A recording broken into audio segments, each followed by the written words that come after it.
Hello students, good morning. 11th class के students का प्रकाश tutorial के यूट्यूब चैनल में स्वागत है। जितने भी 11th क्लास के स्टूडेंट हैं जो 10th पास करके अभी 11th में जा रहे हैं, उनकी सूचना के लिए हम आपको बता दें कि जो आप 10th क्लास में और 9th क्लास में पढ़ रहे थे साइंस विज्ञान, उसी का एडवांस फॉर्म हम लोग 11th क्लास और 12th क्लास में पढ़ेंगे, जिसको इंटरमीडिएट ऑफ साइंस कहा जाएगा। वहाँ पर आप फिजिक्स में, केमिस्ट्री में, बायोलॉजी में एक ही बुक पढ़ते थे साइंस के नाम से। यहाँ पर उसका एडवांस फॉर्म हो गया। यहाँ पर आपको फिजिक्स अलग पढ़ना है, केमिस्ट्री अलग पढ़ना है, बायोलॉजी ऑप्शनल होता है। कुछ लोग बायोलॉजी ले भी सकते हैं, नहीं भी ले सकते हैं, लेकिन जो लोग भी साइंस पढ़ेंगे उनको फिजिक्स और केमिस्ट्री नेसेसरी रूप से पढ़ना है, नितांत आवश्यक है।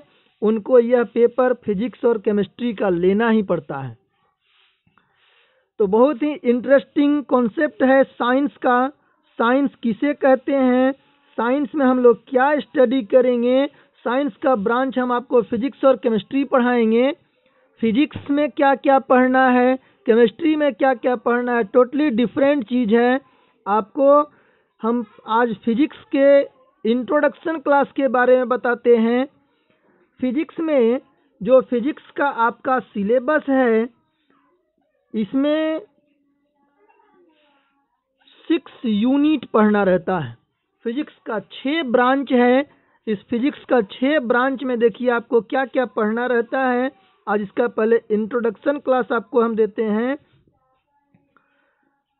प्रकाश ट्यूटोरियल में फिजिक्स, केमिस्ट्री, मैथ्स तीनों की पढ़ाई होती है। जब ऑफलाइन क्लास शुरू होगा तब हम लोग विशेष रूप से चर्चा करेंगे क्या पढ़ना है, कैसे पढ़ना है। अभी फ़िलहाल हम लोग अपने समय को बर्बाद नहीं करते हुए, जैसे घर पे अभी तो लॉकडाउन का समय चल रहा है, जिसमें कोचिंग, स्कूल, कॉलेज सबका ऑफलाइन क्लास रिस्ट्रिक्टेड है, सरकार के द्वारा मना किया गया है। इसीलिए हम लोग अपने समय को बर्बाद नहीं करते हुए कुछ कॉन्सेप्ट गेन करेंगे। उम्मीद है कि अगस्त में आपका क्लास ऑफलाइन शुरू हो जाएगा, जिससे हम लोग कुछ ज़्यादा डिटेल में इंटरेक्शन के साथ पढ़ेंगे। यहाँ पर कुछ कॉन्सेप्ट को गेन करते हैं।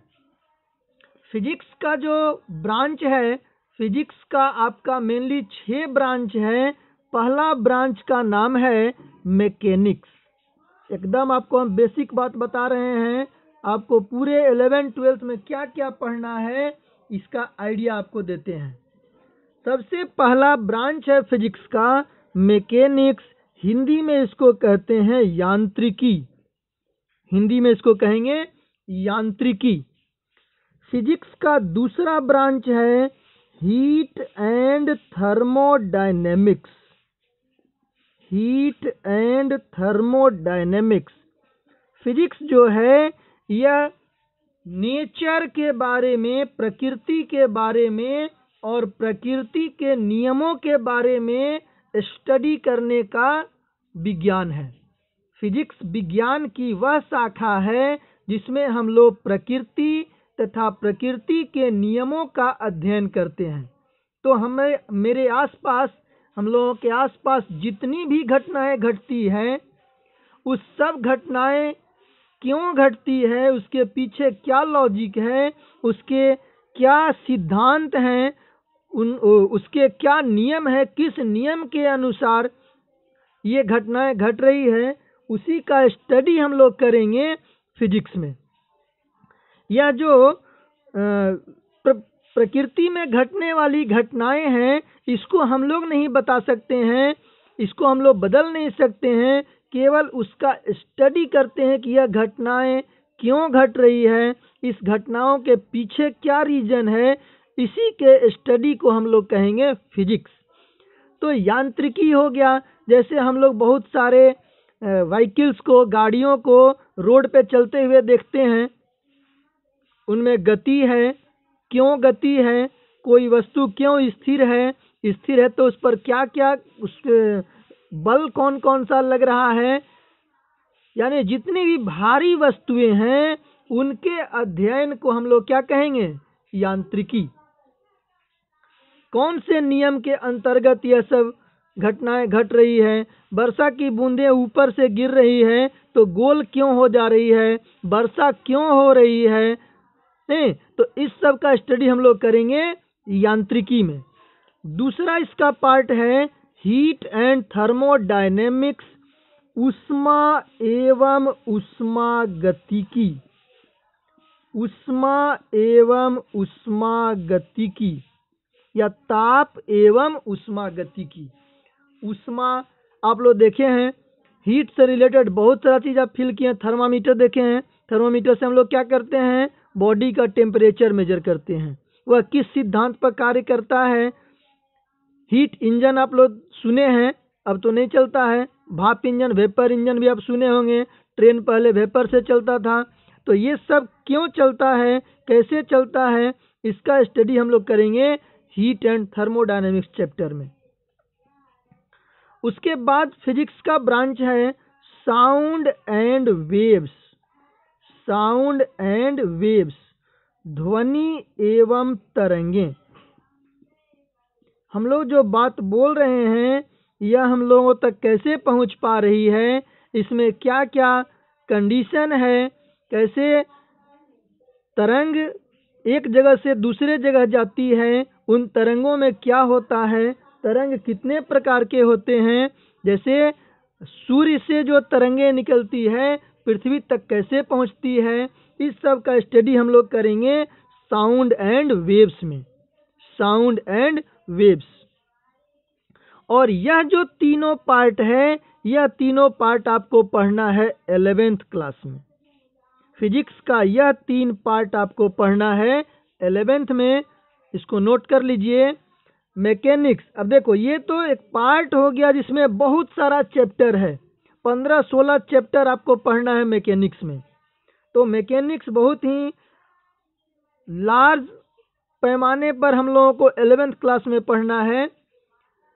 मैकेनिक्स केवल एक वर्ड लिखने से नहीं है, मैकेनिक्स के अंदर 14-15 चैप्टर आपका है, हीट के अंदर 5-6 चैप्टर है, साउंड के अंदर 4 चैप्टर है, तो ये आपको हम लोगों को स्टडी करना है 11th क्लास में।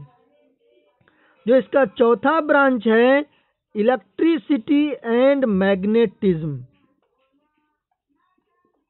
इलेक्ट्रिसिटी एंड मैग्नेटिज्म, विद्युत एवं चुंबकत्व, विद्युत एवं चुंबकत्व। पांचवा पार्ट है इसका ऑप्टिक्स, जो भी आप लोग 10th क्लास में पढ़े, लाइट, ऑप्टिक्स मतलब प्रकाशिकी। और लास्ट पार्ट है इसका मॉडर्न फिजिक्स, आधुनिक भौतिकी।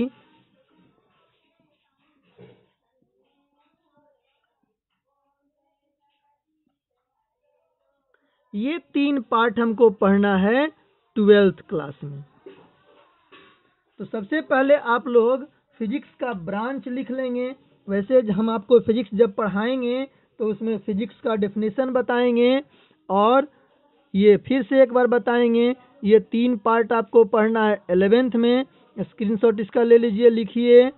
और यह 3 पार्ट पढ़ना है आपको 12th क्लास में। तो फिजिक्स का टोटल 6 ब्रांच है, इस 6 ब्रांच में बहुत सारा चैप्टर है, तो आपको स्टडी करना है सबसे पहले मैकेनिक्स। 11th क्लास में आपका 3 चैप्टर, 3 पार्ट है फिजिक्स का, mechanics, heat and thermodynamics, sound and waves. Mechanics यांत्रिकी, ऊष्मा एवं ऊष्मागतिकी, heat and thermodynamics, sound and waves, ध्वनि एवं तरंगें।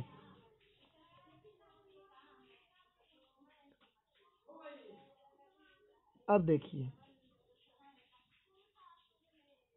मैकेनिक्स में सबसे पहले हम लोग पढ़ेंगे, एक चैप्टर होता है वेक्टर। मैकेनिक्स स्टार्ट करने से पहले हम लोग पढ़ेंगे वेक्टर। वेक्टर जो है यह मैथमेटिकल टूल्स है, इसका स्टडी हम लोगों को पहले करना ज़रूरी है जिससे हमको मैकेनिक्स का कॉन्सेप्ट समझ में आए। इसको मिटा दें।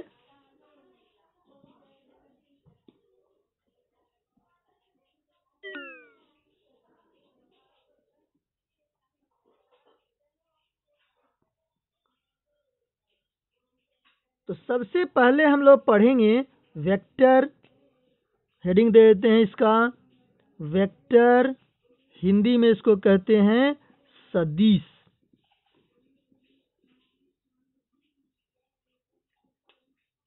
हिंदी में इसको कहते हैं सदिश। अब देखो, वेक्टर का स्टडी आप लोग क्लास 9th में किए हैं। वेक्टर क्या होता है, वेक्टर की आवश्यकता क्यों है, क्यों वेक्टर जरूरी है पढ़ना, इस बात की चर्चा हम लोग 9th क्लास में नहीं किए होंगे। आज हम लोग इसकी चर्चा करेंगे। भौतिक राशियों का स्टडी करेंगे फिजिक्स में। भौतिक राशियां किसे कहते हैं?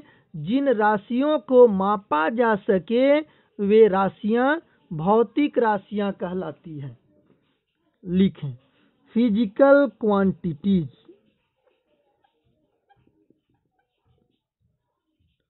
फिजिकल क्वांटिटीज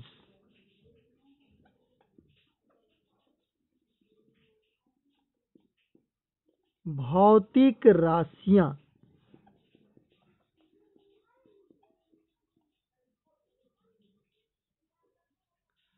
फिजिकल क्वांटिटीज भौतिक राशियां, जिन राशियों को मापा जा सके वे सभी राशियां भौतिक राशियां कहलाती है। तो फिजिक्स में हम लोग उन्हीं राशियों का बात करेंगे जिनको हम लोग माप सकते हैं। दूसरे राशियों की बात नहीं करेंगे जिसको नहीं माप सकते हैं। जैसे आप 10th क्लास में फर्स्ट डिवीज़न आए, आपको कितना खुशी हुआ, इसको माप सकते हैं क्या? कोई स्टूडेंट 10th क्लास में फेल कर गया, उसको कितना दुख हुआ, इसको माप सकते हैं? नहीं माप सकते हैं। तो हम लोग वैसे राशियों की चर्चा फिजिक्स में नहीं करेंगे जिसको हम लोग नहीं माप सकते हैं। हाँ, जैसे आपको बोला गया फिजिक्स में आपका कितना मार्क्स है, तो आप बोलेंगे 70। इसको मापा जा सका, फिजिक्स में आपका 70 मार्क्स आया है। तो हम लोग इसमें उन्हीं राशियों की चर्चा करेंगे जिनको मापा जा सकता है। तो यहाँ पर लिख देते हैं, the quantities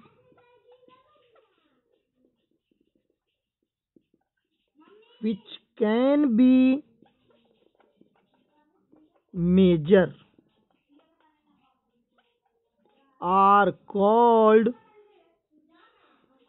the quantities which can be measured are called physical quantities।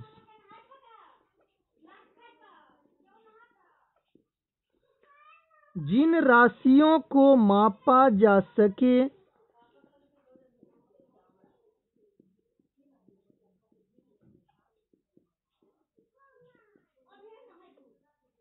उन्हें भौतिक राशियां कहते हैं।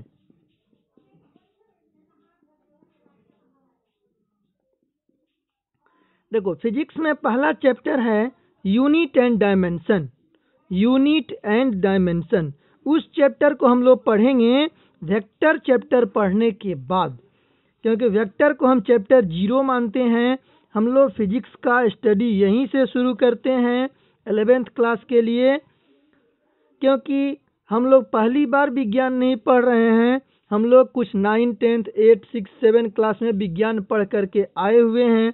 जैसे आपको पता है बल, आपको पता है गति, आपको पता है स्थिर, आपको पता है त्वरण, आपको पता है संवेग, आवेग, चाल, वेग है। ये सब बात आपको पता है, दूरी, विस्थापन। तो ये सब बात हम लोग पहले जानते हैं, उसी को आगे बढ़ाएंगे वेक्टर के फॉर्म में। जैसे हम लोग क्या क्या माप सकते हैं, उदाहरण, लंबाई माप सकते हैं, लंबाई को कहेंगे लेंथ। दूरी माप सकते हैं, दूरी को कहेंगे डिस्टेंस। विस्थापन माप सकते हैं, विस्थापन को कहेंगे डिस्प्लेसमेंट। विस्थापन, डिस्प्लेसमेंट। त्वरण माप सकते हैं, एक्सेलरेशन। बल माप सकते हैं, फोर्स। तो ऐसे जिन राशियों को हम लोग माप सकते हैं उन सभी राशियों को कहेंगे भौतिक राशियां। उन राशियों को कहेंगे भौतिक राशियां। भौतिक राशियां किन्हें कहेंगे? जिन राशियों को मापा जा सके वे सभी राशियां कहलाएगी भौतिक राशियां। आज इंट्रोडक्शन क्लास है, इसीलिए हम लोग बहुत छोटा छोटा बात भी पढ़ेंगे और कम पढ़ेंगे। जब चैप्टर हम लोग शुरू कर देंगे तब से आपको काम बढ़ जाएगा। आपको नोट्स बनाना है, आपको समझना है। और जिन स्टूडेंट के पास मेरा मोबाइल नंबर नहीं है, मोबाइल नंबर नोट करेंगे 9572603171। और इस नंबर पे व्हाट्सएप पे आपको जो भी डाउट है उस डाउट को पूछना है। 9572603171। 11th क्लास के स्टूडेंट के लिए यह नंबर प्रोवाइड किया जा रहा है। आपको जो भी डाउट होगा इस नंबर पर इस नंबर पर कॉल करके या मैसेज करके व्हाट्सएप पर आपको जो भी डाउट है उसको क्लियर करना है। अब देखिए, मिटा दें इसको साथ साथ लिखते चलेंगे या स्क्रीनशॉट लेकर के इसको लिखेंगे। जब तक लॉकडाउन पीरियड चल रहा है, स्कूल कॉलेज नहीं ओपन हो रहा है, ऑफलाइन क्लास नहीं चल रहा है, तब तक हम लोगों को इसी माध्यम से पढ़ना है। और अभी वैसी व्यवस्था नहीं है कि आपको लाइव क्लास दिया जा सके। तो जो व्यवस्था आपके पास अवेलेबल है उस व्यवस्था का उपयोग करके ही हम लोगों को आगे बढ़ना है। मिटा दें इसको। अब देखो, अब इन राशियों को दो भागों में बांटा गया। बांटा तो गया 3 भागों में, लेकिन आपको 11th क्लास में पढ़ना है 2 भागों में बांटा गया।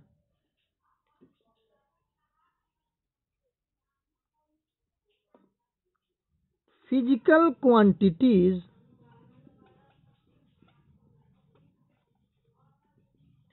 भौतिक राशियों को 3 भागों में लिख देते हैं अभी, लेकिन आपको पढ़ना है 2 ही भाग में।